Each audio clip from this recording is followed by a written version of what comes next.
Congratulations. I think you all deserve a round of applause for showing up. Half of us today are coming from Pacific time, and I think we have one person from Central time and one person from Eastern time. So we're all very excited about lecturing at what feels like 6 a.m. to us as well. So please be nice to us. The goal here today is for us to learn some things about data and have a good time doing it, or as good of a time as we can at what feels like 6 a.m. on a Wednesday morning. All right. So has everyone managed to get on to Jupyter Hub? Okay, awesome. So throughout this, what I'm going to be doing is I'm going to go through this as well and sort of talk through it. And then periodically, we'll break into small groups of maybe 4 or 5. And then I'll give you guys a couple minutes to work through the problems together. And then we'll come back together and go through some of those solutions together. So to start off with, today we are all going to pretend that we are movie producers. And our goal is to make a movie that is going to make us an absurd amount of money. And it's possible that there are some features that will make the movie better than others. So to do this, to start off with, let's think about what some of the features we might want to consider if we are going to make the best movie ever. And this is totally just a brainstorming session. And it's sort of an opportunity for you to get to know the people around you. So I'll give you guys 2 minutes now to come up with some features that you think might affect whether or not a movie is going to make a lot of money. Please, disperse, talk amongst yourselves. Find 4 to 5 people. Make sure it's a group of, let's say, at least 4, okay? No singletons. Zoom just a tweet. I know they all have it on their screens. Yeah. Okay. Thank you.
Okay, I think we're ready to move on. Does anyone want to share some of what features they thought would be good? Maybe let's have two people share what people in their group were thinking. Yeah. So it has the director, the soundtrack artist, so the person singing on the soundtrack, Okay. and maybe the production house, the company. Yeah, those are great ideas. Anyone else? Yes. So we added to that budget, genre, and whether or not it was like a remake or based on some previous, like, on a book or TV series, movie, etc. Yeah, those are great ideas. Okay, so we already have a lot of hypotheses of what might affect this. And now our next step is to sort of narrow down how we can take these hypotheses and the questions that we want answers to and make sure that we're asking questions that we can actually answer. This is actually a very common issue. I see this all the time in data journalism for sure, but even among more experienced data scientists. So we should think about what is the overarching question that we want to ask. And in this case, it is, will this movie that I want to make be a box office hit? Will I make a ton of money from this movie? But that's not something that data can answer. So that question is a little bit too vague.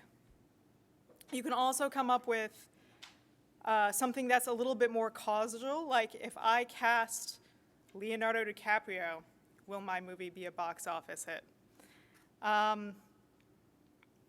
But you need to be careful with questions with that because lots of times, very rarely can data really answer causal questions either. Usually what you get are what you can actually answer with data are questions that are more to do with likelihood and correlation, like what is the likelihood that my movie will be a box office hit given that it has certain features. That's something that you can actually sit down and calculate. Or what attributes of a movie are correlated with box office success. And I think that that's actually what we'll spend most of our time in this tutorial thinking about. And notably, correlation does not imply causation. As you can see here, this is a great example. The number of people who drowned by falling into a pool correlated with the films that Nicolas Cage appeared in. And it correlated very well. Look at that.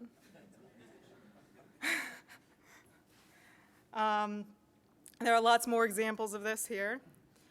But so to ask the best question you can, it's a good idea to use some of your background knowledge and try to come up with take the information that you have and try to come up with a well-formulated question of the form of a correlation or likelihood. And notably, if you say, a lot of people do really want to argue for causality. They want to say, I have this feature and I think that it causes X. And there are some ways that you can sort of bolster that argument, but you do need to be very careful about how you make that claim because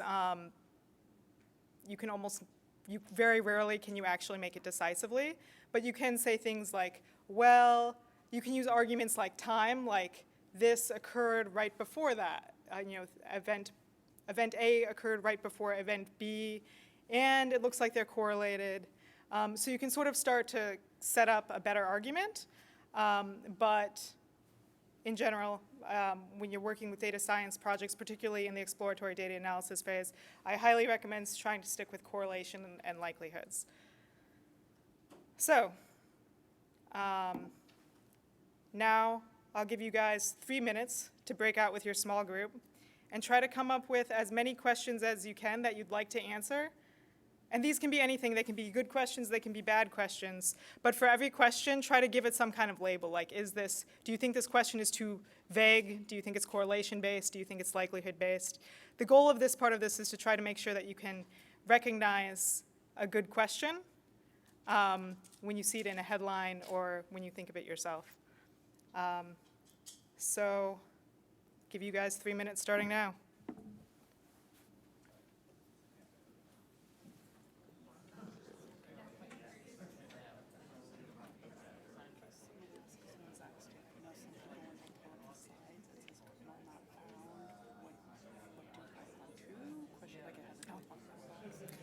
They should pick Python too. I'll tell them that. It's very embarrassing.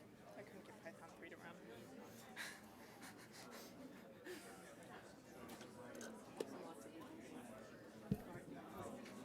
you.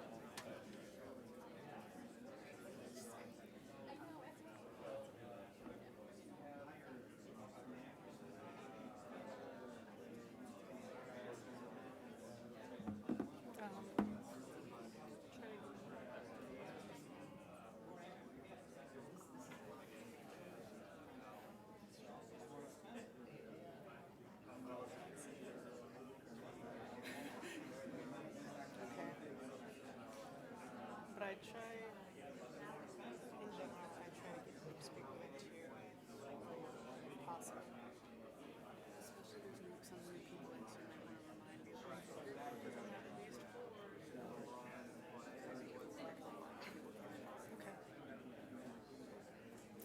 Just as a reminder, if your group doesn't have at least 4 people, you might want to consider joining another group.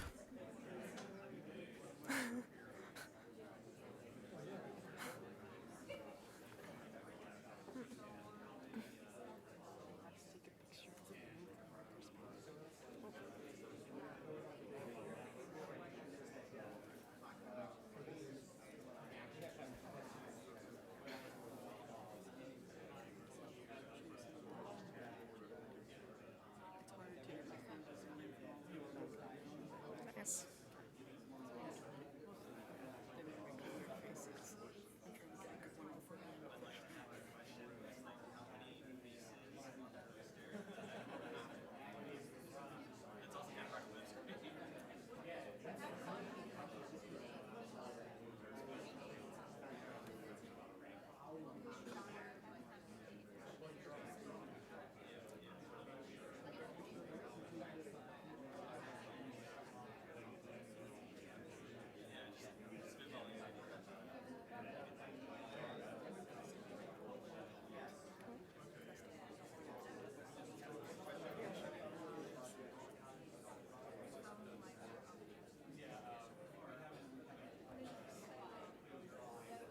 Ten seconds left.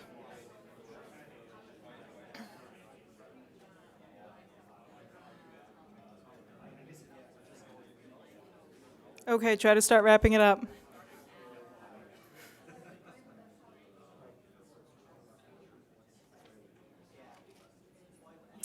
Okay. It's awesome that you're enjoying this exercise. Does anyone want to share some of their thoughts? What were some example of questions? And I guess, does anyone have an example of a correlation-based question that they want to share? It can be about anything. Yes?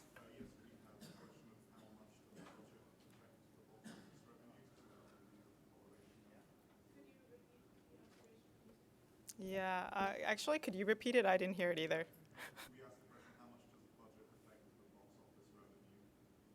Okay, so is how much does the budget affect box office revenue, or is box office revenue correlated with the budget? That's an awesome one.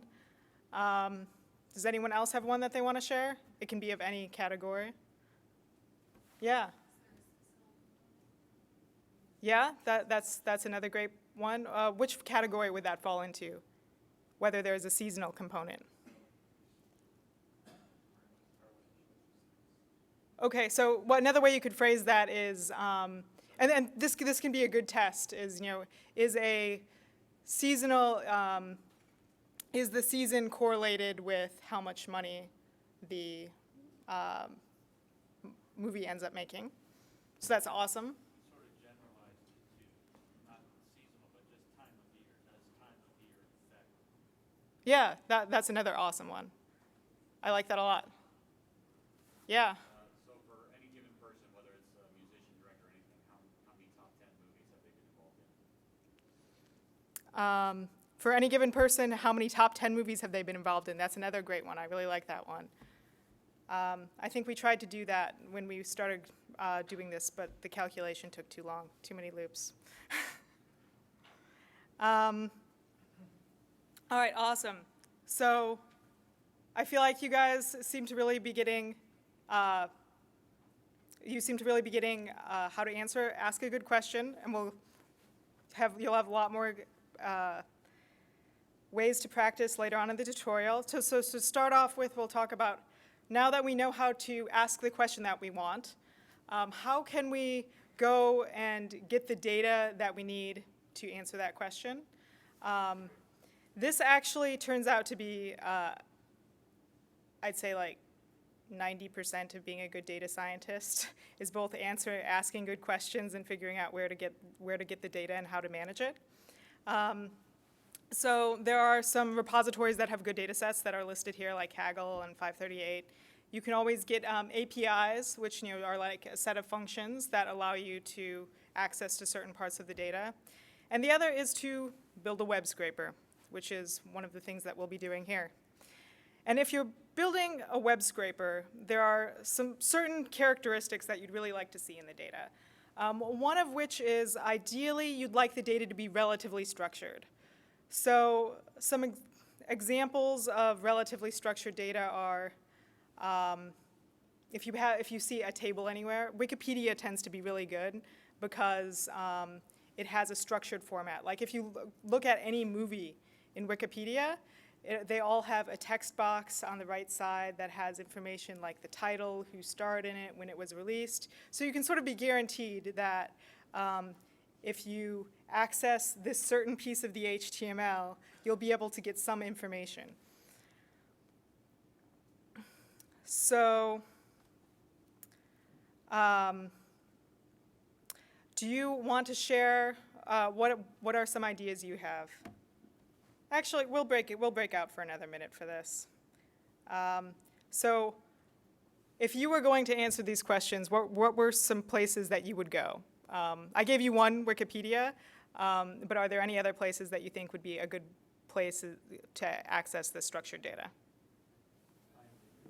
Yeah, IMDb is another great one. I think you need to be careful with the terms of service there because they also sell a professional version. But they do have an API as well that helps you get that, so that's awesome. Does anyone else have any ideas? Why should we be worried about the terms of service? Because some people don't want you to access their data. And so they make it so that if you access their data, they can sue you. So you should, whenever it's usually safe to use things like Wikipedia that are fairly open. But for most things, you should at least briefly look at the terms of service and say, do they want me to scrape this? How much will they care if I scrape this? And just to ask those questions.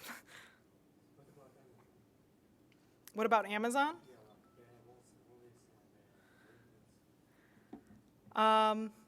Yeah, that's another good source of structured data. I haven't read their terms of service, so I don't necessarily advocate that, but it's definitely the right idea. Anyone else? Netflix. Oh, I'm sorry? Netflix. Yeah, Netflix is another great one. I'm sorry, what did you say? Yeah, Twitter is another awesome place for data, and Twitter even has an API, which makes it relatively easy, so you don't need to do any scraping, which is amazing. Okay, so it sounds like you have a good idea of some of the places that you can go for data. And when we were stepping through this project, we actually we did lots of Googling for structured data that would not be too hard to scrape. And we found a really awesome site called Box Office Hits, or Box Office Mojo, which has this really great 90s style table, which is very structured and gives you lots of information about each individual movie, particularly the highest grossing movies every year. So that's what we'll be looking at here. So to do this, there are a couple things that we'll need to use. There's the requests library, and Who is familiar with the idea of like a GET or a POST request? Can I get a show of hands? Okay, awesome. There are a lot of details, and the request is an awesome library. It's linked to here. I highly recommend going through it and giving everything a try. But today we're only going to use the GET request. So what we can do is we can say, there is this URL, and I want to get the HTML from this URL. So the first thing we need to do in this case is we want to look at this URL. And notably, it has all of the usual boxofficemojo.com, a bunch of other stuff. And then there's this question mark. Does anyone know what the question mark means? Yeah, so the parameters afterwards. And these are all, and we can change all these parameters. So everything after the question mark, it looks like we can specify which view. So we can go through the site and see how the views change. We can also specify what page number. There are multiple pages. And we can specify what year we're looking at. But I would recommend running this. And then what we get back is we get back a response object, which is 200, which we can see here is 200 means it is okay. If you forget what these mean, I highly recommend checking out HTTP cats, which gives you a cat GIF for everything. Could never have too many cat GIFs. So then moving on, I have this commented because it takes up a ton of space, but I would uncomment this and see what you get back. You should get a huge wad of unruly HTML text. And it's kind of hard as a human to read that because it's just a black and white blob of text. So there are a lot of ways that you can access it, and I list all of them here. You can go to the web page, Box Office Mojo, the same URL that we made the GET request to, and you can right-click that and look at the source. Go right-click View Source, or Inspect Item. Or if you're familiar with developer tools, you can go through the developer tools. I find one of the easiest is probably going to be right-click View Source or Inspect Item, though. Okay, so I will give you guys, say, 5 minutes to try to right-click. Everyone, make sure that you have the HTML on your page. Take a look at it, and look at what elements you think you might want to pull out. Which ones do you think will be important and have the information that you want? So I'll give you a couple minutes for that, and then we'll go. Actually, I'll give you guys a couple minutes for that, and then I'll give you a message to move on, and then we'll go through. You get to try out the requests yourself. All right, so for now, break into your small groups and spend a couple minutes on understanding the HTML. Yes? Why is the modulus 31? I mean, one second, why do you need to sleep in the code? Yeah. What's your name? Vlad? Vlad has an awesome question that I'm going to interrupt all of you for. The time function here, what it does is I say that sleeping is important. Let me go back up. Yeah. Sleeping is very important here. In this case, it's not too bad because we're just making one GET request. But what if we instead want to get the information for the last 5 years? We're going to be making a lot of GET requests, and almost every website has some kind of rate limiting where they want you to not be doing this faster than it takes a human to click. So in order to get around the automated rate limiting, Whether they're fine with you taking their data or not, they usually still have this. So the way this shows up usually is your response will come back as no longer okay. You'll get a request denied or something else indicating that your request didn't go through. So the way you manage this is if you just sleep for a second, that's more like a human clicking. And that's a great point, which all of you will need to use once you write a scraper in this next section. All right, so please go back to your discussing the HTML.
Hey, so a lot of you are having import errors, and this is very embarrassing, but please run the Python 2 kernel. There are import errors with the Python 3 that I was not able to debug in time, but everything runs on Python 2. My apologies.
If you have not moved on to writing the scraper using requests, this would be a good time to do that.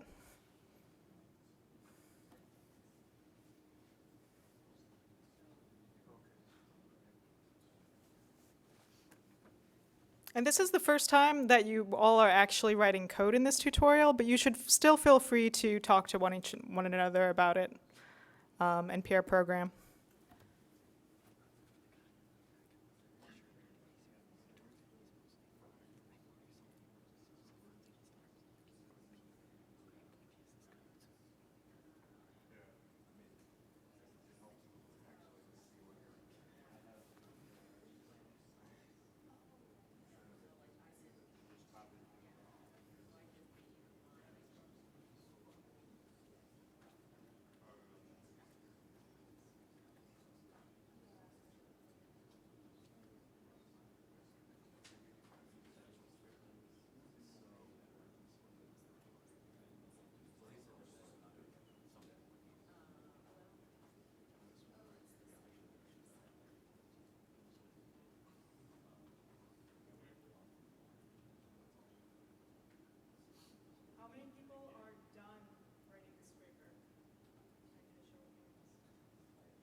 So I've had a lot of people just tell me that they're having trouble writing a scraper. And the reason is that a scraper is already written for them because they have the solutions file open instead of the other one. So look at the name of your file. If it says solutions in it, you will not have to write any code at all. I recommend opening the other one.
I've also had a couple people mention that they're spending a lot of time in the beautiful soup section instead of the request section because they got confused between the parsing and the scraping.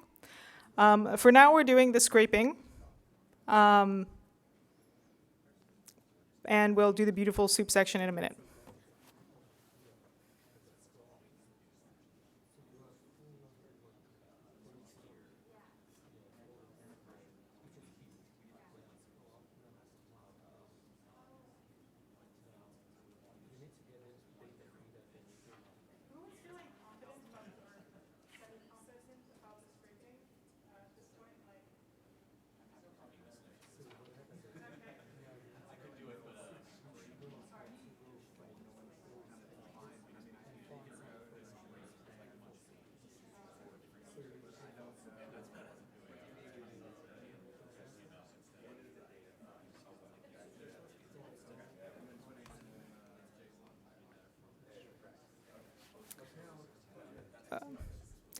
So a few of you raised your hands saying that you were feeling good about the scraper. If you're feeling good about the scraper, find someone nearby who does not feel good about the scraper and try to make them feel good about it.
Okay, in about a minute and a half, we'll move on to the next section.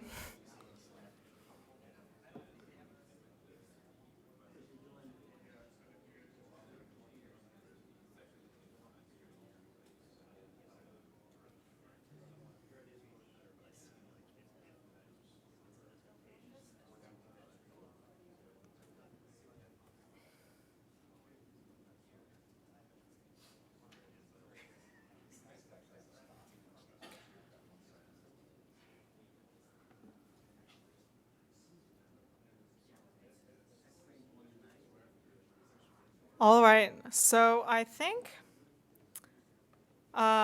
so if you managed to, how many of you managed to write a scraper and you have a dictionary full of text? Yeah, if you were in the solutions, there is already code. Um, if you're not in the if you're not in the solutions though, there's Reddit. You can also write it up. I'd recommend, yeah, well, I'm sorry? Yeah, note, if it says solutions in the title, you're in the solutions. So next we'll talk about beautiful soup. And in the last section, you spent a lot of time trying to understand what was going on in the HTML and what the relationships were. And you were able to use inspect element and view page source to get a good sense of that. And what Beautiful Soup does is very cool in that it makes this, you get this massive glob of text, and instead of having to use regular expressions or something else pretty nasty to parse out the text, you just throw it into Beautiful Soup, and the output is a queryable tree. So this is a very simple example here where we have HTML, which just has a header with an H1 tag and a body with a P tag, and this becomes like a tree where the HTML tag is the top level node, and it has a head and a body. And so you can do things like you can query for all of the children, or you can find all of the font tags, or you can find all of the header tags in a certain font. So the next step is to draw upon the extensive time that you spent looking at the HTML to figure out what it is you want to find in the text. And this can be pretty intimidating because it is a huge block of text. If you're having trouble figuring out where to start, I would recommend going totally brute force and saying, what is something that is on this page that will only show up in the text? Like, for example, if you're on the first page of Box Office Hits, I think Black Panther is the top movie, and you're not going to find a lot of Black Panther in other places of the HTML. So that'll give you a good idea of where to start. And I will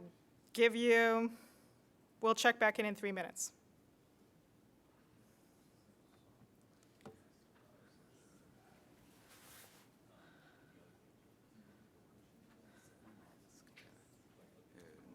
Since the answer goes through pages 1 through 9, what if there are more than 9 pages?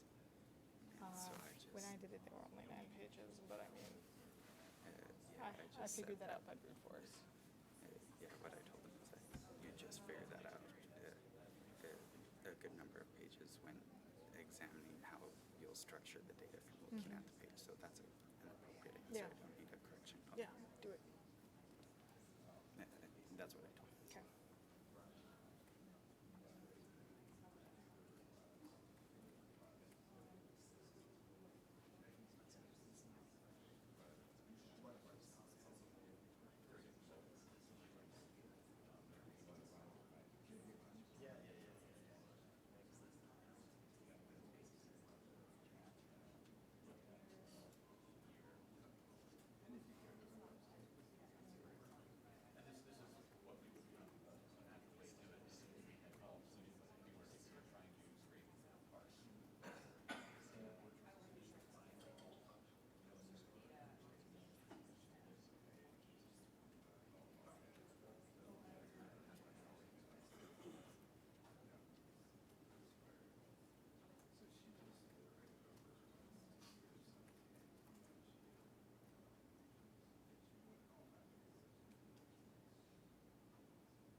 So I've been realizing that if you guys look at the solutions, it's probably massively intimidating, and you really don't need to do all of that right now.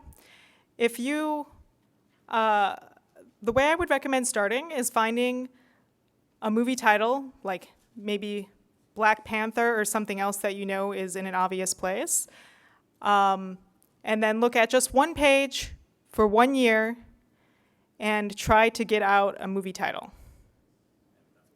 And if you do that, I think we can call this a success. How many people are there already? Awesome. If you are there, please help get someone else there because there weren't that many hands up.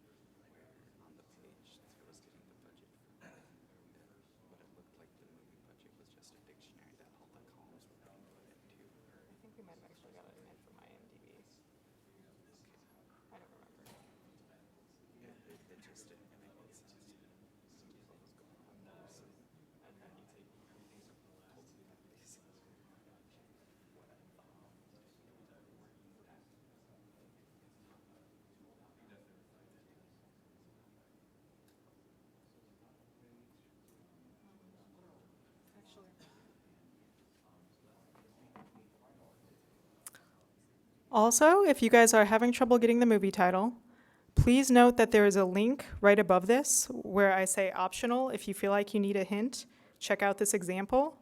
That link sort of steps you through how to do this with one title.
From walking around the room, it seems like a lot of you are surprised by how messy this is. Just so you know, like this is like 90% of data science is figuring out how to work with really messy data and all of this ugly stuff, like finding out that using Control F to find what the first title is and ridiculous tricks like that. So if you feel like you're doing everything in a very ad hoc, hacky way, don't worry, you're doing a great job. That's what everyone does.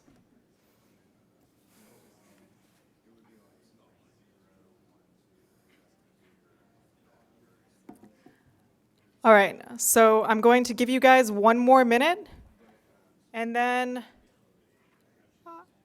I will let you out for break 2 minutes early so that you can get to the snacks first.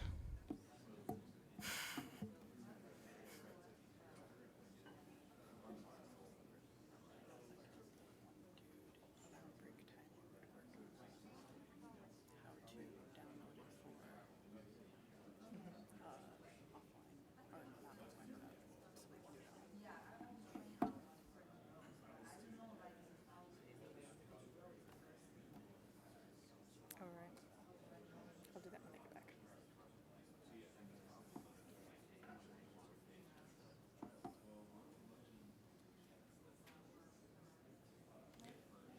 When break is supposed to be over, so I can tell them when to come back. Is it on the sheet? No.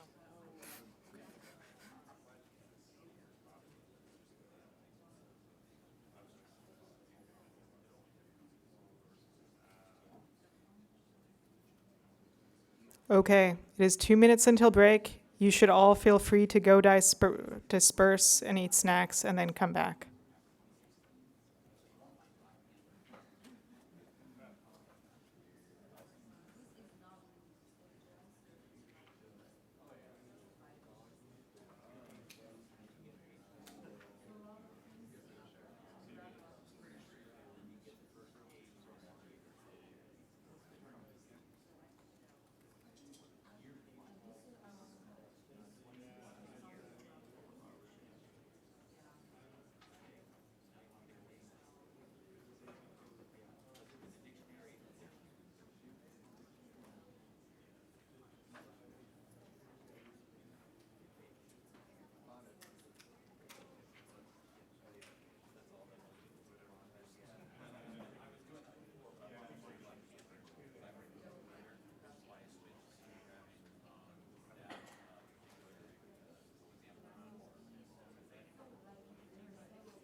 There's no schedule?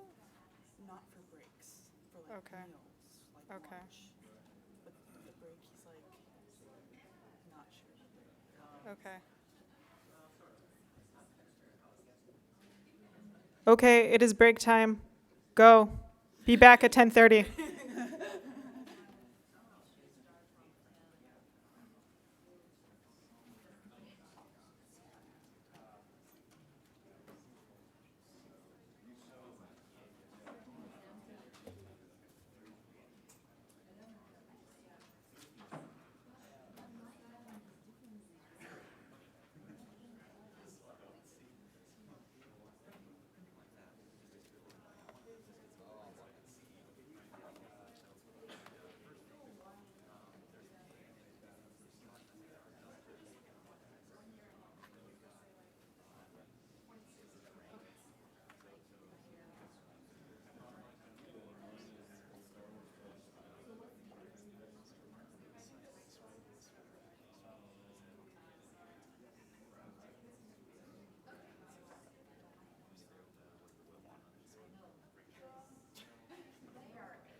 figured break would be a good time since there's no line or anything. Yeah, that's a good idea. If you want to, Veronica just wants to worry about the tutorial first. If you want to run on. I think I'll just worry about the tutorial first too.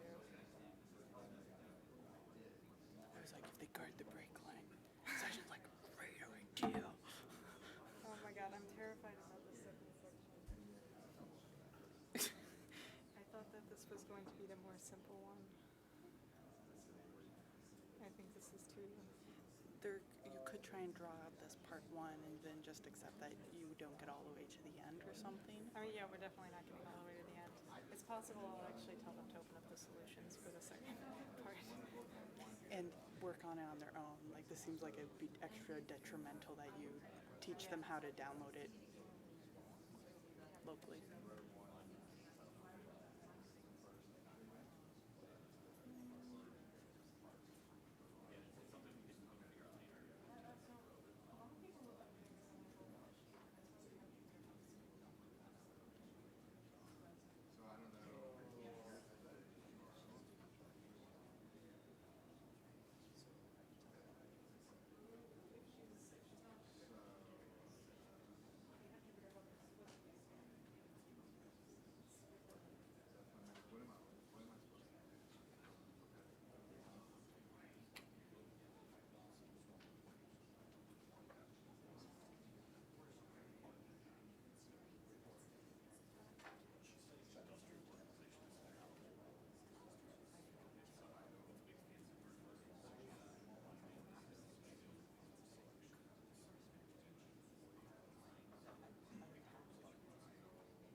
would you mind shutting the door?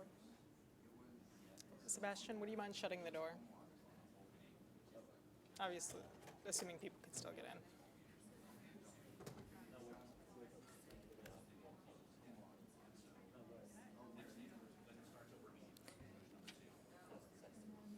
Welcome back from break. If you did not finish the beautiful soup exercise, that is completely okay.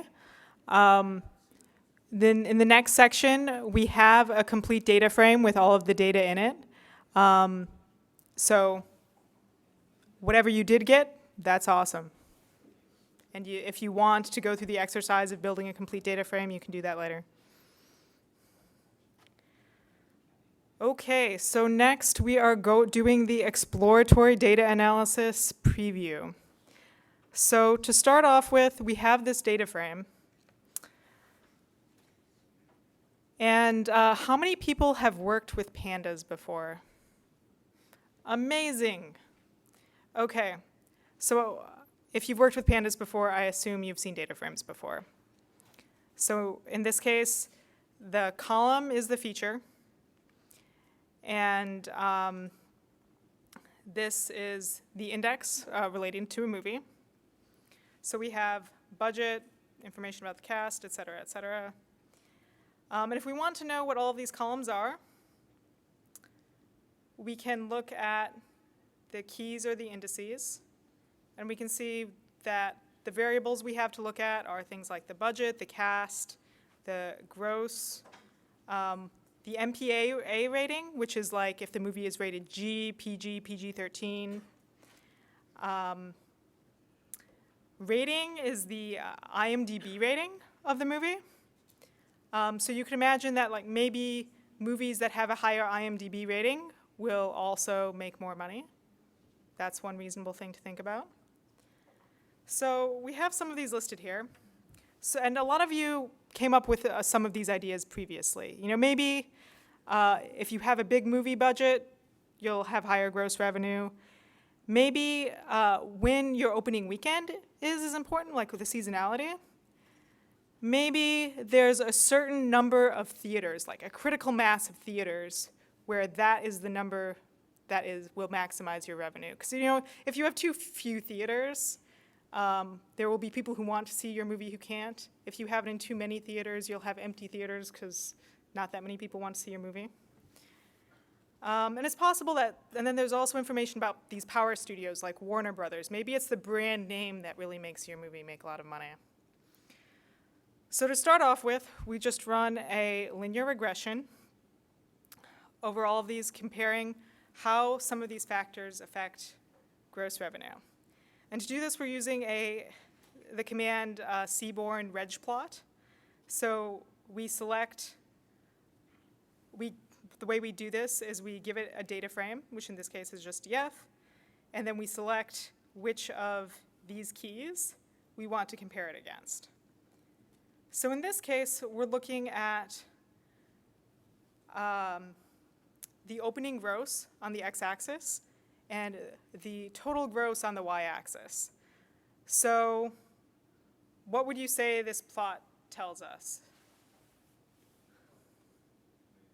It looks like they're correlated. Like, it actually looks like the amount of money that you make in your opening weekend is pretty telling as to how much money you're going to make in general. So that's good to know. Maybe if we can somehow maximize getting a lot of money in that first weekend, we can make a movie that makes a ton of money. Yeah, I know. Yeah, it's a real problem.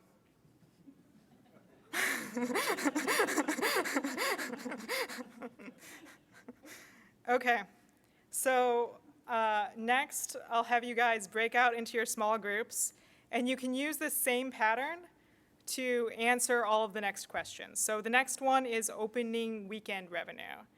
Oh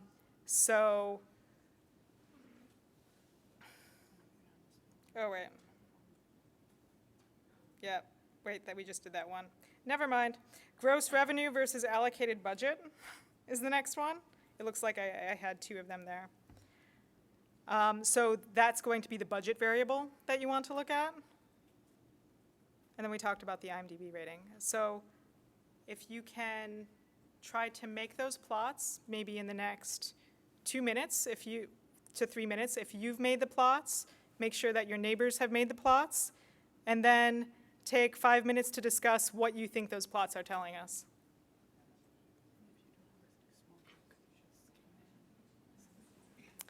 And just as a reminder, if you just came in and you don't have a small group, join someone else's small group. The group should be at least 4 people.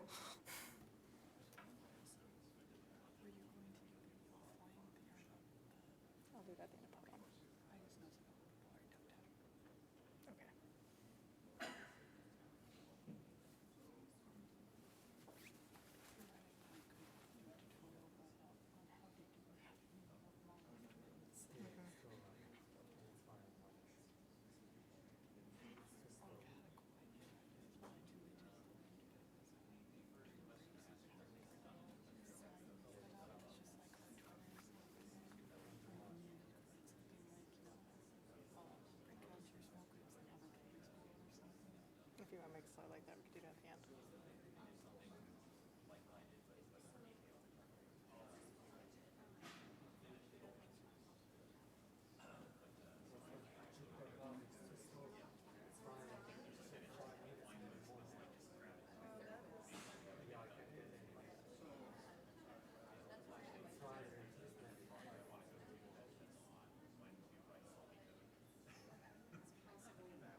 Let's see, what are we doing right now?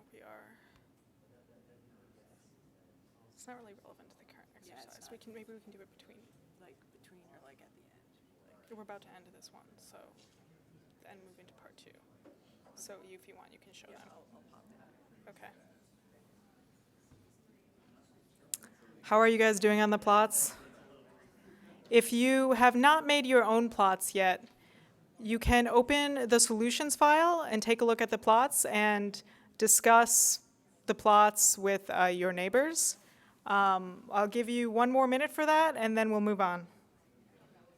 We also have a couple of questions about how long the servers will be running and how they set this up for themselves if they lost the computers now.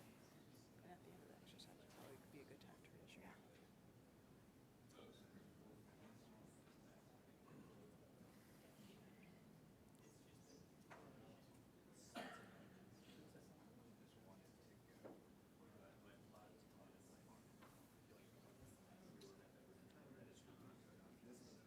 I don't see any discussing. Have you talked about the plots?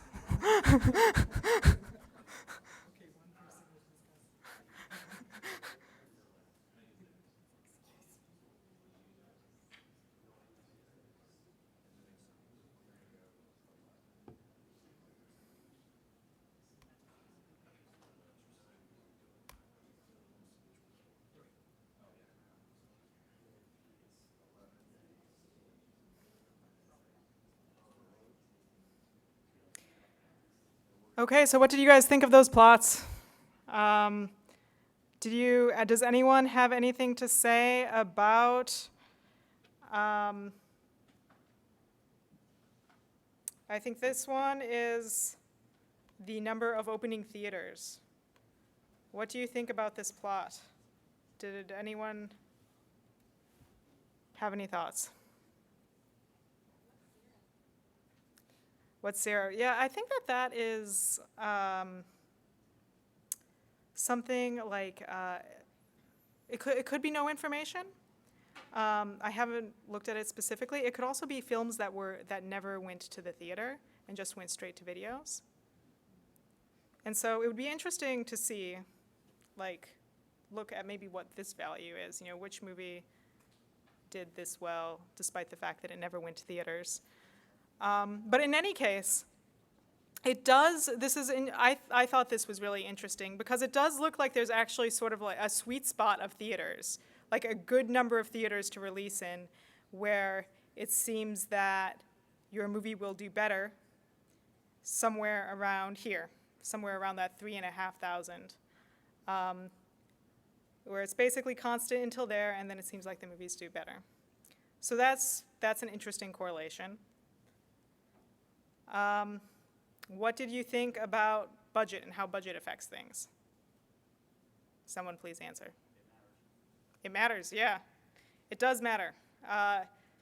Maybe not quite as much as how much money you make in your opening weekend, but it's definitely important. And what do you think about this one?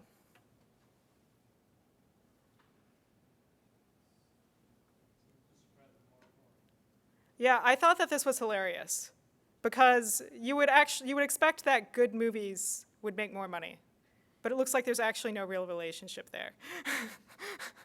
The movies people like are not the ones that make more money. Awesome. Okay, so this is the end of part 1. In the next section, we'll have a new data set, and we'll go through a lot of this again. I've had several people ask me about whether how long the servers will be running afterwards, and if they can set this up on their own. We do have everything on GitHub, and we'll have a requirements file so that you can know what needs to be installed in order for this to run. Most of it is, could be found generically in Conda as long as you have Jupyter installed. The servers probably will not be up much longer, but everything will be on GitHub, and you should feel free to reach out if you have any issues. Real quick before we start part 2, Veronica is going to show us some things about the developer tools because it seemed like that was really helpful to some of the people she talked to.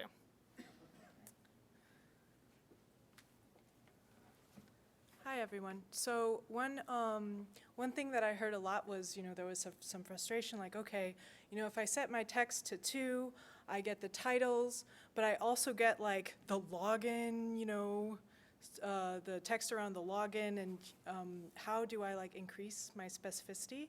So there was some frustration, like, am I just guessing here?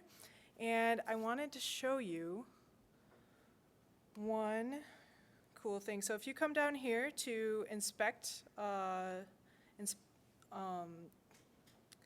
you can move over to this little guy, which selects an element. Now, anyone in web dev is going like, okay, yeah. But this is really like, when I learned this, my head exploded because I had always been using like just imagining the website with all the divs as a tree before.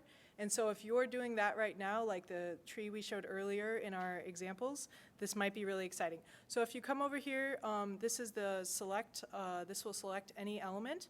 So you can say to yourself, like, let's say you were looking for the title and you wanted to point right here, you can select it and it'll highlight that. So if you're so that helps you get a lot of specificity really fast. You can say, this is within this div, within this class, within this span, and you might be able to, get your movie titles or whatever you're looking for right away without too much flipping back and forth between the developer tools and the website and kind of guessing. And the guessing is the thing that, is important for this exercise, but like it doesn't feel really good as a developer. Like, I don't like guessing. So that'll take a little bit of the guesswork out. The other thing that was brought up a couple of times is just, so a lot of the choices that we made in the tutorial, like, oh, we're going to look at, pages 1 through 9, came from visual inspection, and you should have the expectation that that will be a lot of what you do in your projects as well, is just you look and you say, like, how is this data structured, and what do I need to grab? So kind of having the expectation that there is a lot of, inspection and then refining that happens will help with the frustration around the, being able to look for a specific item. Awesome. Here. Okay. So we spent all this time trying to figure out what we can do to make a lot of money from our movies. But in part 2, we are going to move on to much grander goals.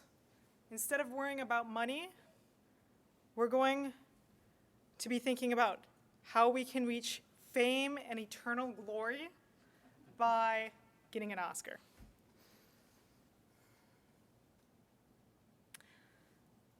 So, to start off with, we'll run through some of the same things that we ran through in the last section. Given that we're thinking about Oscars now, maybe you can come up with some questions that you'd like answers to in relation to this. And I'll give you, because you've already done this before, I expect you have a good handle on it. I'll give you 1 minute. Please, I would love to see lots of discussing, and then we'll move on quickly.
seem to be talking. We're actually at a minute, but.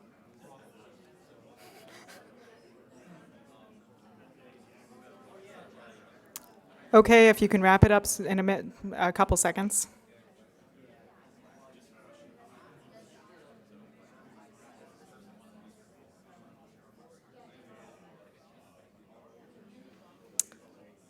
Okay, are you guys ready to share some of your ideas for things that we can investigate? Yeah, what month it's released? That's a great thing to look at. Does anyone have any other ideas? Maybe we'll take 2 more ideas. How many nominations? Yeah, that's a great one. One more.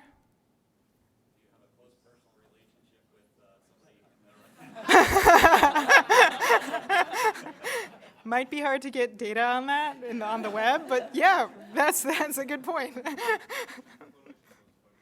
Okay.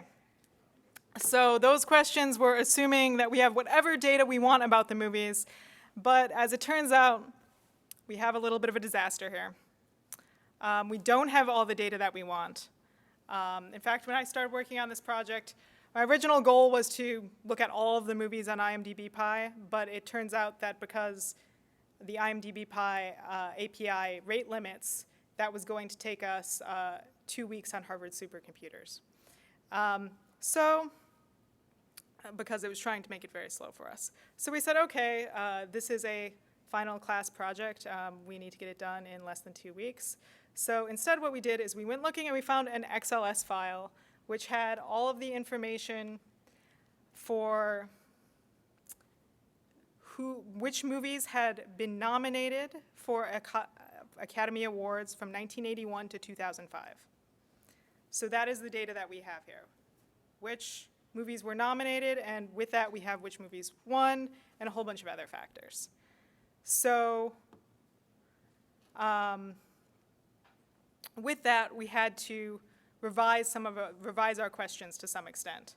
So the new question, instead of what features are correlated with winning an Academy Award, just generally, we had to say, what if a movie has been nominated conditionally, then what features are correlated? And this is another important skill in this whole data process is not finding the data you want and having to revise your questions. Okay, so I will give you guys 3 minutes. This is going to be similar to what we did last time. If a lot of you have used Pandas, this might be easy for you. But we're loading up a couple of data frames and doing some exploratory data analysis. So first, we'll print the first few rows of the data frame. You'll probably want something like head. Try to get the shape, the column headers. And then when you get to the countries with the most winners per nominee, stop, tell me you're done, and we'll convene again. In the meantime, I'll give you 3 minutes. If it's easy for you, help the person next to you.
How many people have made it to the countries with the most winners per nominee?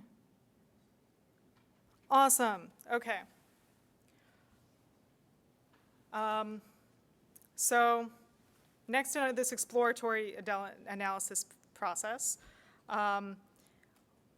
we want to see if some countries tend to win Oscars more often than others.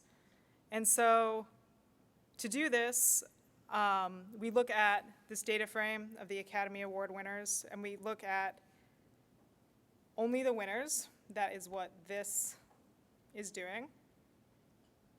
And then we look at the countries where the winners came from, and we divide that by the total countries, or the total, the total number for the country. And then we sort it. And that is the majority of what is going to make our plot. If you're an overachiever, you can get the mean squared error, which is basically the same for all of these. It's just the general definition of mean squared error, the square root of standard deviation.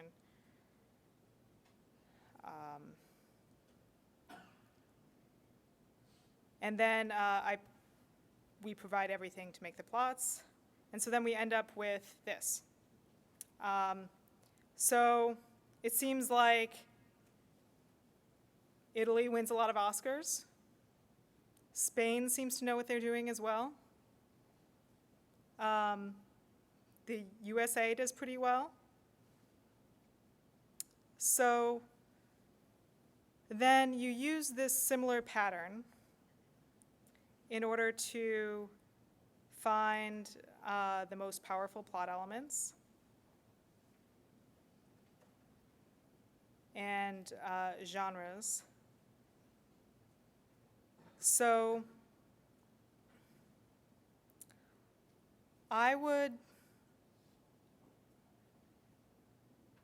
so how about next I give you guys 1 minute to discuss what you learned from the keywords associated with the Oscar-winning movies. And then next we'll move on to trying to reproduce that code in the next section. So 1 minute discussion starts now.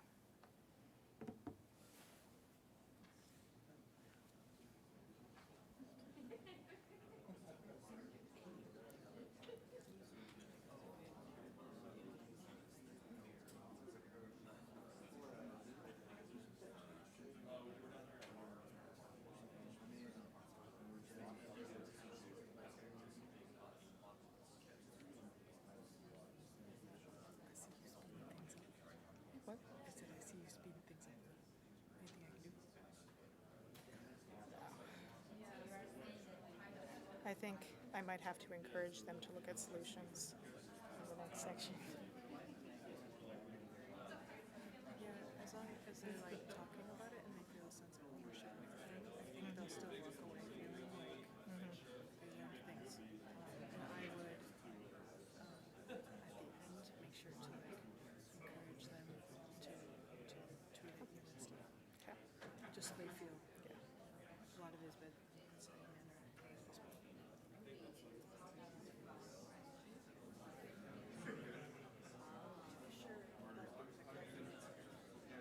Those are error bars. Yeah, the black things are error bars. Because it's just so narrow that Yeah, it's not the best. Okay, let's get back together. Does anyone want to share something they learned?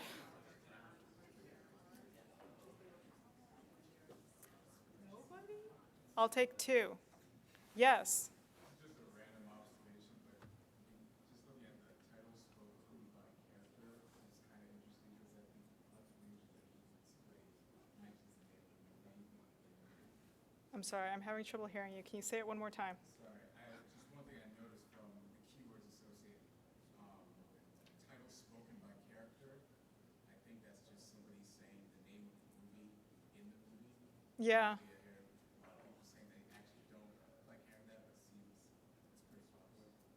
Yeah. Oscar-winning movies are weird.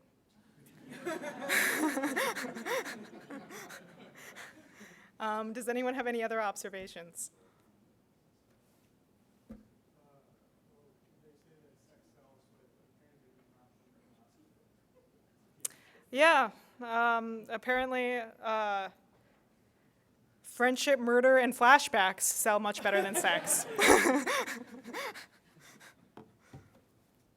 Awesome, so let's move on. I guess the thing to observe there is that there are a lot of surprises, so it makes sense to. Do you want to talk? I guess the thing that I really took away from this exercise is, so there are a lot of things here that I wouldn't have thought to look for either, but it does make some sense when you're doing exploratory, like an exploratory search, to really look at, whatever you can think of and see what other people have done in the past, just because there are a lot of surprises. Yeah. Just one more point about the sex cells. This isn't looking at how the movie did. This is looking at whether it won an Oscar or not. Yeah, Different thing. that is a good point. Also, if it's possible, if we were looking at this in the box office hits section instead, it would make a lot more money, who knows? But I'd like to think that it's friendship and murder will do better. Okay, so next we'll do basically the exact same thing, except instead of looking at keywords this time, we're going to look at the genres. Like maybe these are genres like drama, comedy, crime, and see which of those do best. And you can use, I expect this to almost be a copy-paste of the code above, where you change the variables. So I'll give you guys 5 minutes. If you finish, help your neighbor and discuss it with them.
A lot of people are asking what the black lines are. Those are somewhat inappropriately sized error bars. So the green is the actual ratio and the black is the error bars.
How's everyone doing?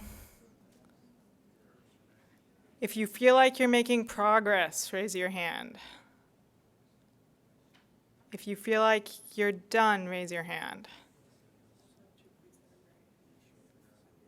What? A new guy walked in, are either of those codes unused? The second, I guess this doesn't matter right now, but the long-haired, dark-haired girl in the middle was asking why use a dictionary. Could, like, if there's any meaning, so it looks like you could just use a list. Probably use a list. Okay. We are running a little short on time. So let's take a look at the solution. It's similar to the above in that before we were looping through a dictionary. In this case, we have a list of genres. So for each genre, we find the ones that are our winners. And we sum those variables and normalize them. And we end up with the relative importance of the genre with the ratio of the importance of the genre divided by whether or not they were nominated. So what are some things that we can take from this plot?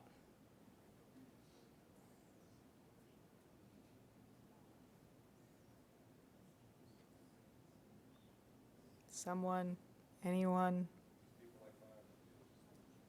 Yeah, we don't know very much about news. The black is error bars. It seems like biographies and history does really well. Having a movie about war seems potentially correlated with winning an Oscar. Drama is important, but animation is less important than crime and family. Okay, so we can also answer another question that a lot of you were asking, which is when are these Oscar-winning movies most often released? So we can start off by stepping through this one. And it uses a similar approach as before, but in this case, we're plotting just the raw number of films nominated per month.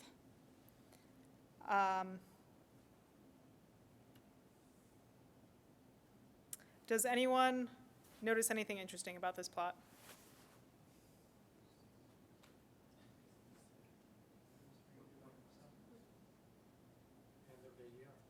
Yeah, it seems like putting your movie out at the end of the year may increase your likelihood of getting an Oscar. It's also possible that all of the movies that are gunning for an Oscar release at the end of the year. But yeah, it seems like that's good. It seems like February is a bad time. And we don't know how many, this hasn't been scaled to how many have been, films that have been released in those months. Yes. We don't know. Yeah, that's another good point. But actually, that is a perfect segue to the next thing we're going to plot, which is,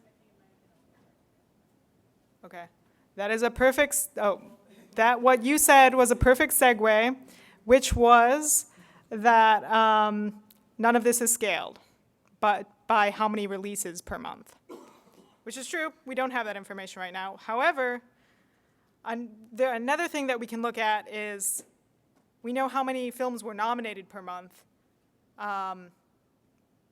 We might want to know how many films actually win per month. And great, that is something that I left for you guys. And it seems like, I also find this interesting is in that it seems like December is an even bigger month for the winners. It seems like December really is a good month, and February is a bad month, but we still don't have a lot of information there. So then in the next section, we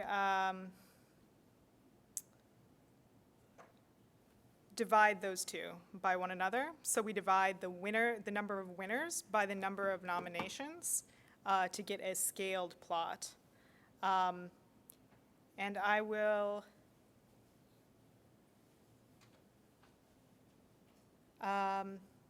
Give you guys 4 minutes to try to do that. I expect it to be dividing those two numbers by one another. And then we'll move on to the next thing.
That's basically what you need to be thinking of.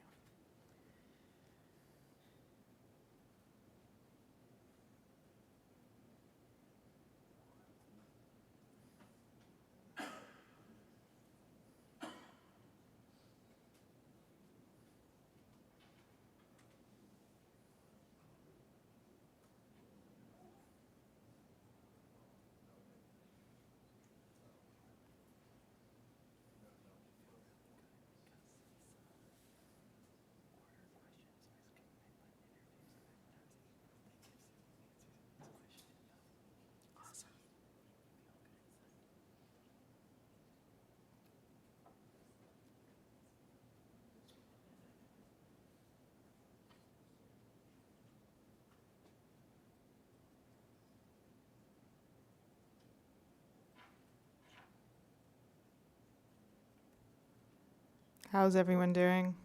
Raise your hand if you're done. Raise your hand if you feel like you're making progress. Okay.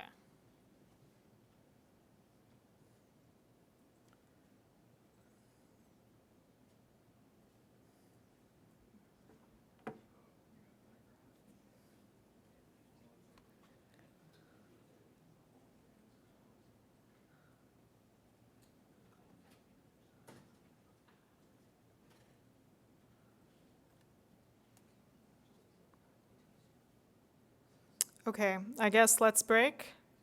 The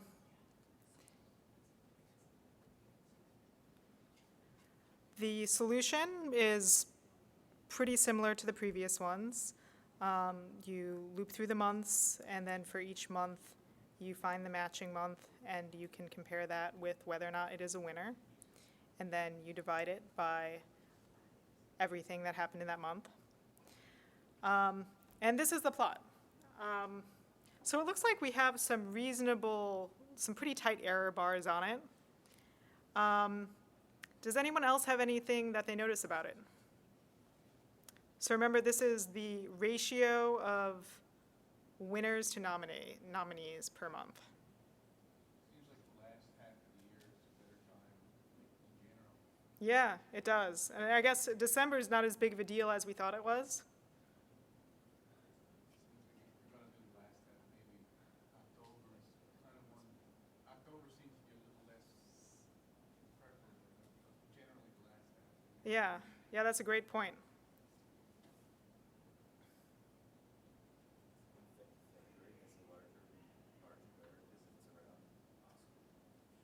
Oh yeah, that's a good point as well.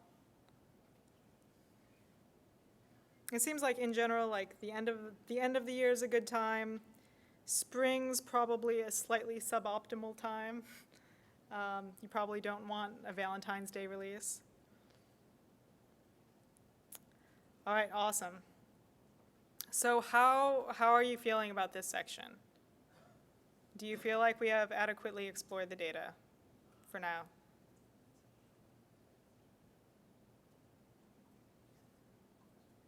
I'll take that as a resounding yes. I think that was one of the more dead responses I've gotten today. Okay, so at this point, we have, I think, about 30 minutes left. And we still have basically all of our predictions to do. So let's start by talking about regression, because regression is often like one of the first tools that we can go to. And it turns out there are actually a lot of different ways of doing regressions, and then we can make a lot of progress that way. Here's a wonderful XKCD comic about regressions. So to start off with, we'll talk about the differences between linear regression and logistic regression. So linear regression on the left is what we've been doing a lot of up until this point. It is great for if you want a continuous outcome. Like if you're looking at something like what we were looking at, like what will our gross budget be?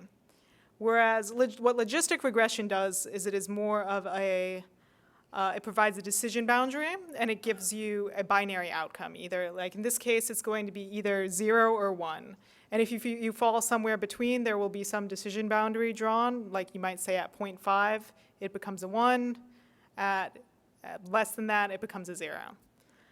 So you'll always get a binary outcome. And another thing that's different about this is how the errors are penalized. But in either case, neither of them have much regularization. So the big failure for both linear regression and logistic regression is this. You might have, on the left, we have a model that is has underfit, so it's not going to really give us any good predictions because it's a very biased model, meaning it's, at the very extreme case, your most biased model is going to say, I know what this is, and I'm not going to look at the data and learn from it.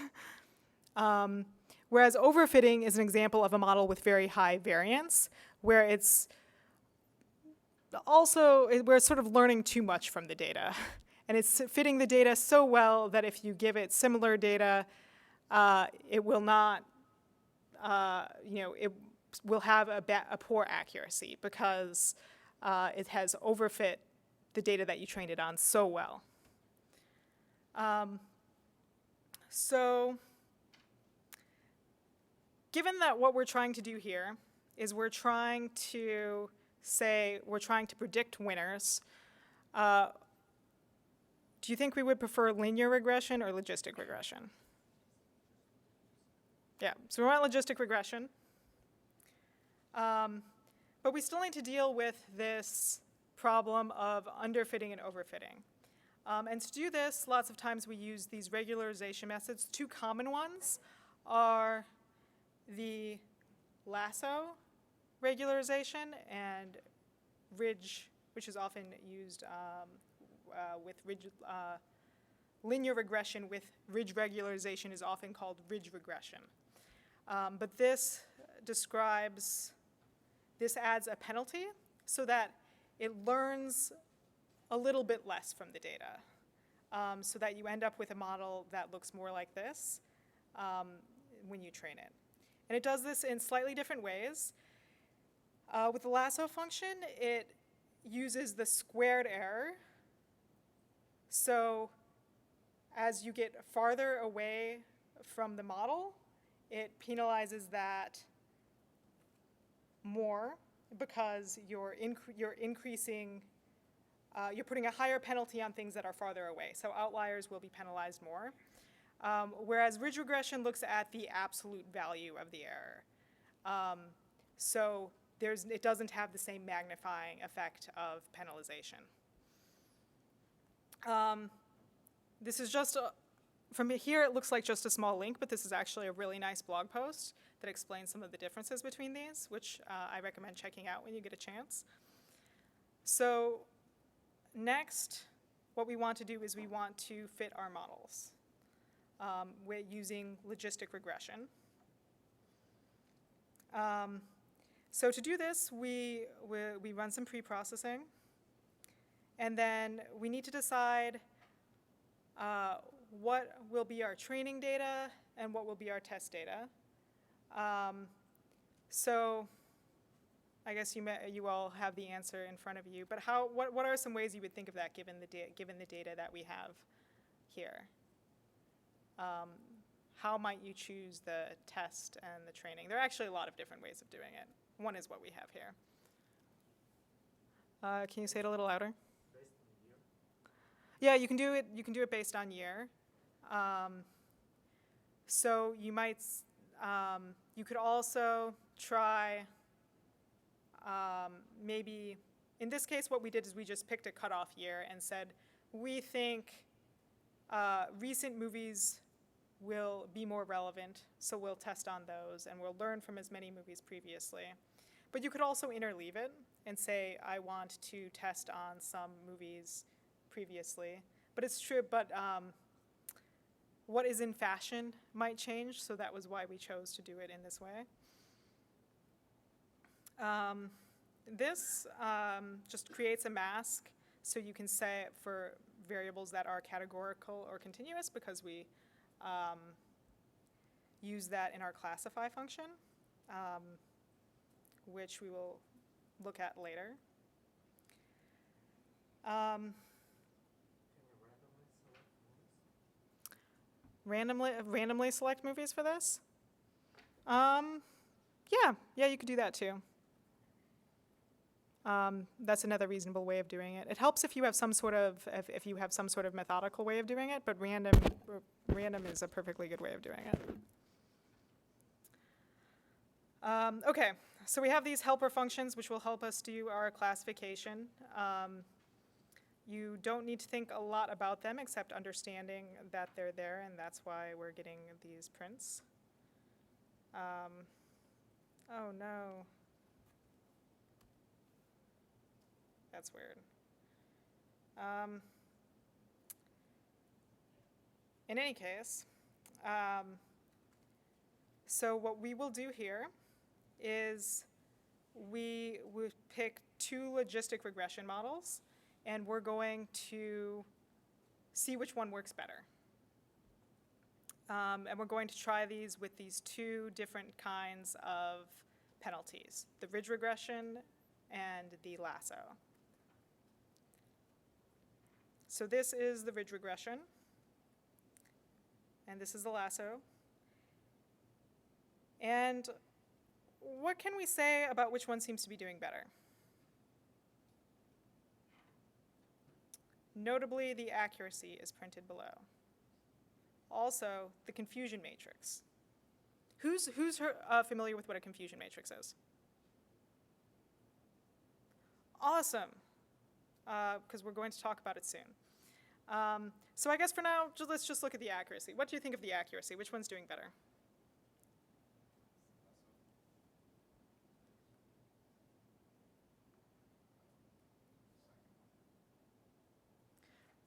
Yeah, so it looks like lasso has a higher accuracy on the test data. Excellent. Okay, so we fitted these two models. We said we want to use logistic regression because we're going to have this categorical outcome. We picked two different ways of regularization, and now we want to evaluate the performance. And one way to evaluate the performance is the one we just did, is looking at the accuracy on the test set. And that is a great way, it's a great first step. And that is honestly where a lot of people stop. But that's a really bad idea. Don't stop there. It's really, I think, lots of times when you're doing, especially when you're writing your own machine learning models, not with sklearn, it's very easy to say, you know, I took all these gradients, it finally converged, I have an accuracy, I'm done. It has even a decent accuracy, maybe 95%. Let's just call it done. But it's really important that you look at what it is getting wrong. Like, your accuracy is almost sort of like step one. Next, you really need to look at what it is getting wrong. And a great way a first way of thinking of that is thinking about the error rates. So this is a nice confusion matrix for 2 outcomes. You can also have, they also exist for more outcomes. But in this case, if you look below, we have some examples of what each of these are. So a true positive would be, you predicted the movie would get an Oscar, and it got an Oscar. A true negative means you were right about a negative prediction. You predicted it would not get an Oscar, and it did not get an Oscar. And then the interesting point are the 2 corners of error, where we say a false positive means you predicted that it would get an Oscar, but it did not get an Oscar. And a false negative, meaning you predicted it would not, and it did get an Oscar. And these, it's important to look at these errors because there are a lot of cases where you might get a very high accuracy, but you might have some systematic pattern in your errors. Like an example would be, or a common example of this is like, let's say you're trying to predict a rare form of cancer that occurs in 1% of the population. You could predict you could make a very accurate classifier by saying no one has cancer. It would have 99% accuracy. But it also wouldn't be very useful. You would never detect anyone who had cancer. So this is sort of a nice starting place when we're thinking about looking at our patterns of errors. And so now to evaluate how good that 70% accuracy is, we probably want to start by coming up with some baselines, the way we did with the cancer example. So what if we say everyone is a loser? No one wins an Oscar. In that case, we still have 71% accuracy, which is not that bad. Not that many people win Oscars. But another interesting thing to look at here is also this confusion matrix that's here as well. It looks like it has,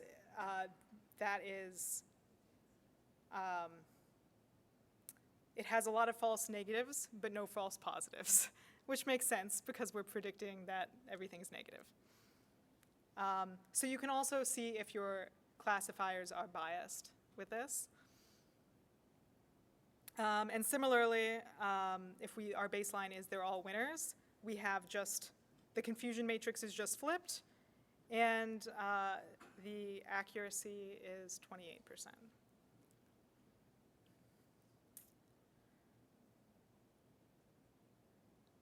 So, and notably, accuracy can also be defined in terms of those error rates, the true positive plus the true negative over everything. And then there's also a very useful statistic you can use, combine these to get recall and precision, and this gives you an F1 statistic, which tells you, which is a measure of how well your classifiers are doing.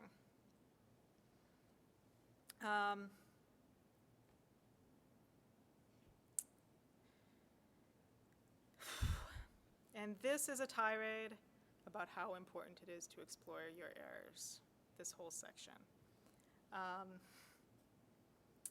Notably, this is like, I don't know how I don't know. I feel like I'm beating a dead horse here a little bit. But this is actually something that a lot of people do not, like a lot of professional people working in data do not do, which is why I'm trying to sort of draw it out. And there are lots of tools that have not spent a lot of time looking at the error rates, and therefore have like egregiously low accuracy in things. Like a good example of this is Joy Bulwami's work at the MIT Media Lab. Have any of you seen this before? It's a pretty common example for this. Great, that means I can rant about it. So Joy is a student at the Media Lab who's working with a lot of facial recognition software. And she, as you can see, has very dark skin. And she would make changes to her software, and she could never test it herself because the facial recognition software would never recognize her face. When she started doing the research, sometimes she would just like get a light-skinned friend to sit in front of it for her, and then it would work fine. But it's sort of ridiculous to where she had to, finally, to test her software, she started wearing this like white Phantom of the Opera mask, which looks nothing like a face. But the algorithms thought it looked like more of a face than her actual face did. And the reason this is because if you don't look at the errors your model is making, and you don't really understand all of the details of the data that you're training on, your algorithm can learn things that you don't expect it to learn. Like you think your algorithm is learning like eyes, nose, mouth equals face, but it might actually be learning eyes, nose, mouth, and light skin equals face. So then you can fix that by just training your model differently and including people with a wider range of skin tones. And actually, Joy has a wonderful success story here where she was looking at she was looking at classifiers with different genders and different races. And these facial detection classifiers put out by a lot of really top companies like IBM and Microsoft.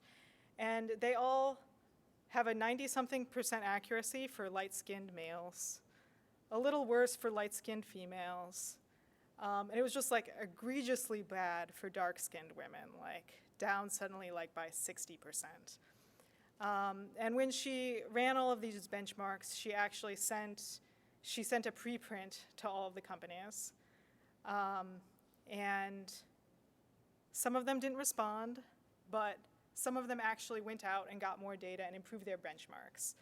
I think IBM's now has 90-something% accuracy on all of the different skin tones at this point. So it's very important to think about where your data is coming from, and there's a lot of bias that's just built into our data sets, because if our data comes from the internet, we have a lot of stuff that, the internet is biased. Like if you look at movies, have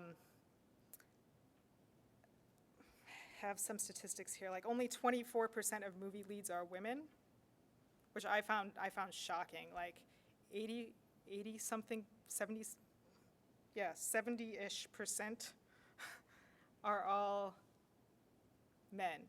Women are just in supporting roles. And then if you start adding on, any other intersectionality, it just gets worse and worse. But movies account for a lot of our, movies account for a lot of representation and media and what we see. And so if we're using data from the internet, it will take it our models will learn that bias as well. Okay, so looking at your errors are important, yes. Is there like techniques that you found useful looking at those false positives and false negatives to help you kind of analyze that data to see where you can go back and relook at your original algorithm and say, hey, I should have considered X? Yeah, I think right now a lot of it is common sense. This is actually, big research area right now. I think people, I'd say up until about 2 years ago, everyone was just ignoring this problem. They were just, I think because a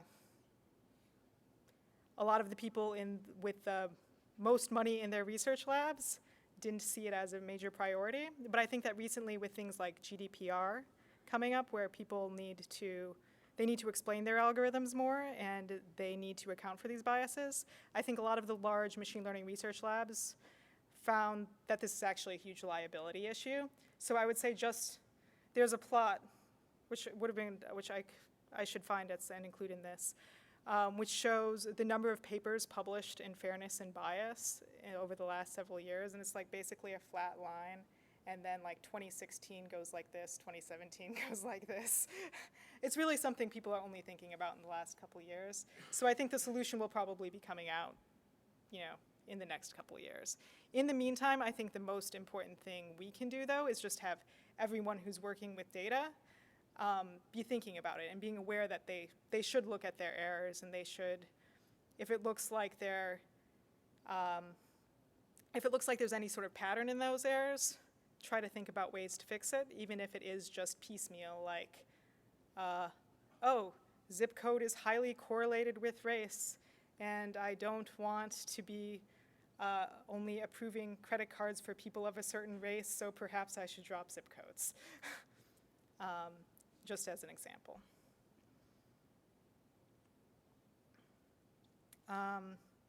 All right, so there's that very important section. And now we'll move on to the receiver operator characteristic curve, which is another way of plotting those errors and can get us is another way of measuring our accuracy while taking into account our errors. So what this does is it maps the false positive rate to the true positive rate. So we want a curve that has the most area underneath it.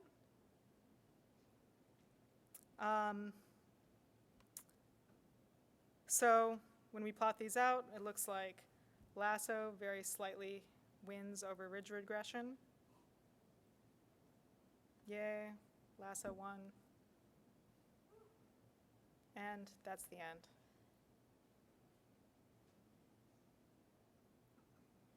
Any questions?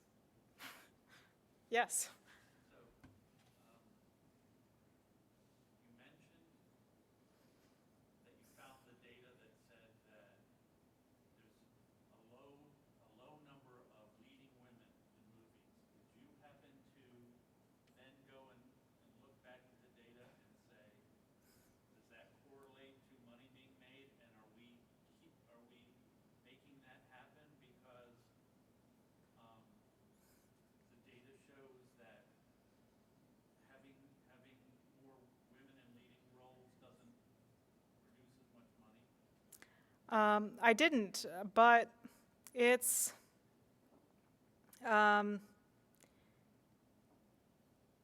there also are so few movies where there are women in leading roles that there's not a lot of data to do that analysis. Like I'd say, it's only really in the last couple years that there have been more women of color showing up in the leads, and a lot of those movies have done very well. So I suspect that if we were to run that correlation 5 years from now, I suspect that we would see that it seems to be making more money. But I haven't done it on the past data. If you wanted to do it, I would be very interested in seeing how it turns out. I probably will, just because it's interesting to me. I've got a daughter in film school. Oh, that's awesome. And just curious, because of all the work you've already done, if that even came up and dug into it. Because it's different. It's not so much about, it's not about inaccuracies in models. It's, are we as humans causing this? Yeah, no, I mean, I think a lot of people get very caught up in the magic of machine learning and AI, but fundamentally all of it is do you understand the data that is training the model? If you understand the data that's training the model, you get a much better idea of what will come out the other side. Where it's starting to become dangerous is when these models are used for things like detecting humans in the road in a self-driven car. Yeah, definitely. Trained on all white people, for instance. Yeah, no, it's some of the stuff that has been coming out recently is a disaster. Like that's why I just spent 30 minutes harping on this.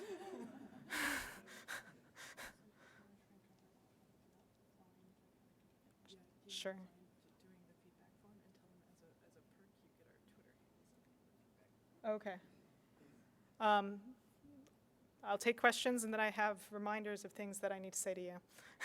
Yes. So the difference between these areas on the curve, like just 1%. So how should I choose? How should you choose? You should run this. You should probably try lasso and ridge regression on all future models and see if one performs much better than the other. In this case, really the only way that they're usually very different is if one is that the one penalizes data that is far out more. So there are only some circumstances where they vary a lot. I wasn't really expecting these to be massively different. There are also a lot of other things that you could compare it to too. I just chose these two because we have 3 hours and there are only so many concepts I can explain. Yeah. Would you get better results if you go with deep learning? If you do what? If you go with deep learning? Oh, if we did deep learning for this? I haven't tried. I'd love to see your results. Could you kind of give just a high-level overview of like scikit-learn versus like TensorFlow? Like which libraries do you choose and why do you choose them? Yeah. I'd say scikit-learn is great for most general machine learning. It does not have a lot of deep learning in it. TensorFlow is built more for deep learning. Things like, but it also is built with all of Google's robustness and being able to handle distributed systems, which is nice if you're working with a lot of data where you might end up it might end up being on multiple machines and you need to deal with load balancing and things like this. But it's also sort of annoying to learn all of the details and the syntax that you need to do to get through all of that. I like things like Keras, which is it's a Python library wrapper around TensorFlow. You end up having to get into the TensorFlow if you need to do a lot of low-level changes, but for most general deep learning models, you can, something like Keras will get you there in a few lines of code, whereas it might take you 3 times as much code to get there in TensorFlow. In order to understand, would you recommend to go with TensorFlow and then Keras or start with Keras? I'd probably start with Keras just because it gets you results fast. And then when you need TensorFlow, use TensorFlow. Like at some point you'll be like, oh, I really want to do X, but Keras won't do it for me. And that's when you use TensorFlow. And today, would you go with TensorFlow or Scikit? It depends on what I'm doing. It depends on what I'm doing. If I was running an SVM model, I'd probably just use scikit-learn. If I was running some like a more specific deep learning architecture, like an LSTM or something like that, I would probably use Keras. You can even use them in conjunction. I think scikit-learn it's been focused as a library to get you machine learning algorithms fast, but it is less built out in the deep learning section. Could you get them started on the feedback form and then Okay. taking questions? All right. Also, okay. All right, at the end, there is this feedback form. We would love it if you would fill out the feedback form at the end of this section. I'm happy to take more questions while you do the feedback form. Do you want to put it up on the screen? It is up on the screen. It was just if you click on it. Okay. It looks like this. It There is that it link is. at the end. There are beautiful GIFs. Veronica did a wonderful job putting this feedback form together. And if you finish the feedback form, as a reward, you'll get all our Twitter handles. Yes, and you can talk to us on the internet. And you can talk to us on the internet. We could be internet friends. You can tell us about your new projects. I'm not sure I would call that a reward, but.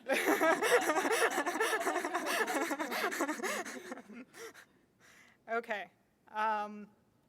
All right, and then I think people also wanted to know how to get started on their own machines so they can continue things.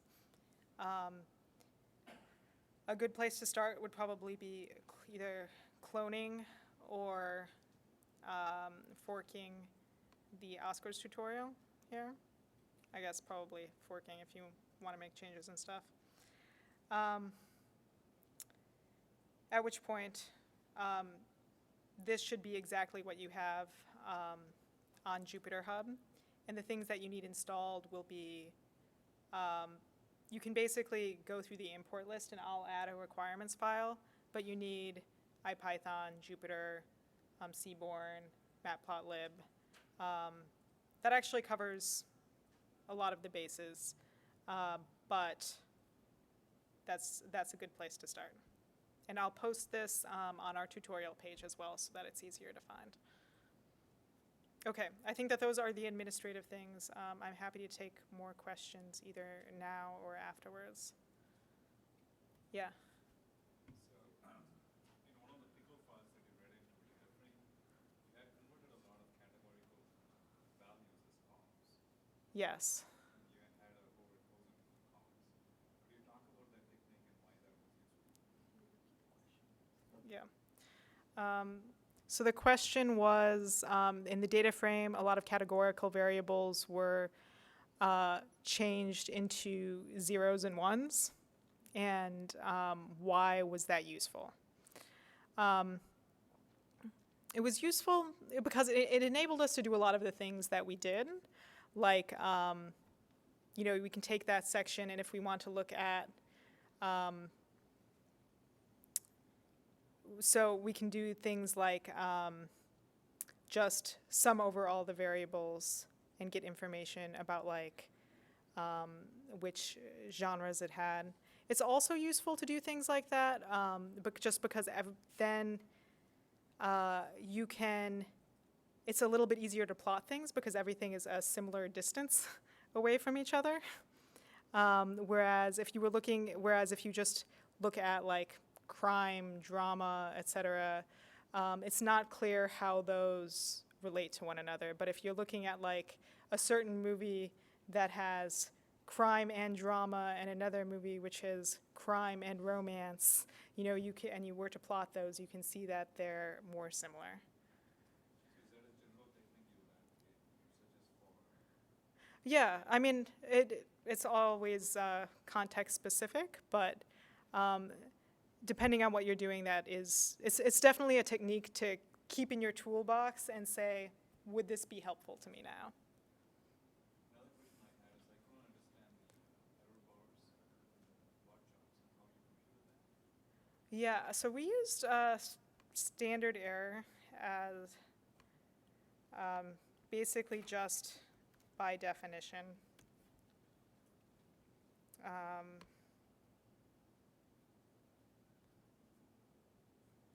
This. So we computed the difference from the mean for each point and divided that by the square root of the total size of the population.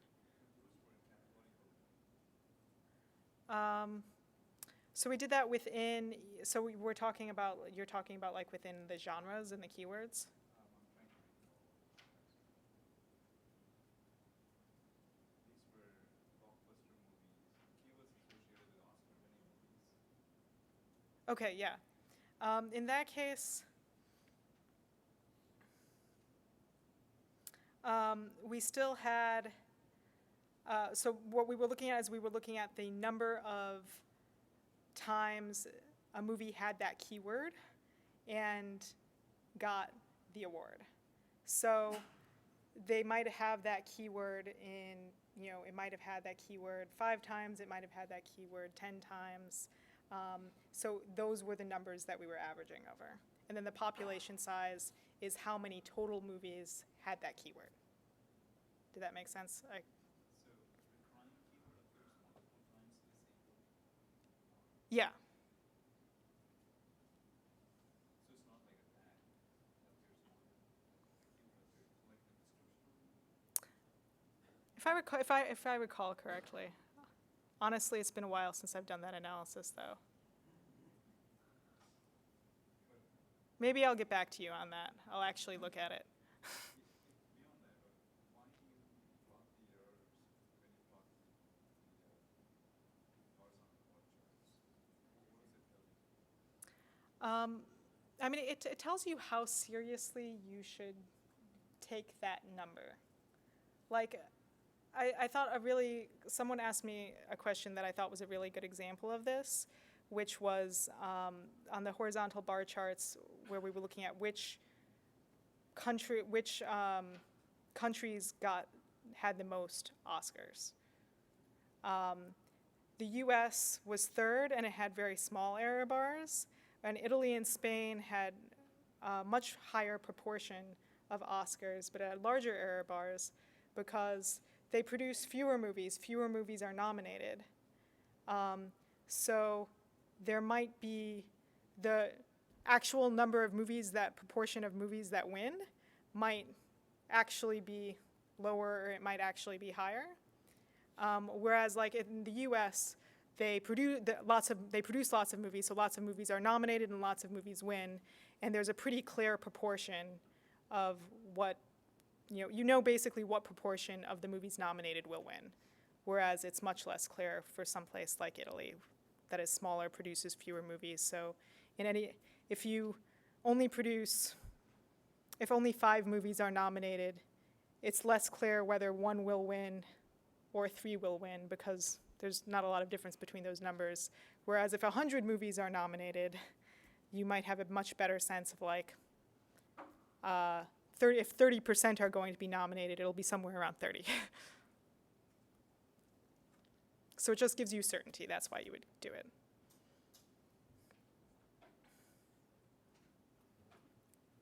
I think we're at time, so you're welcome to leave.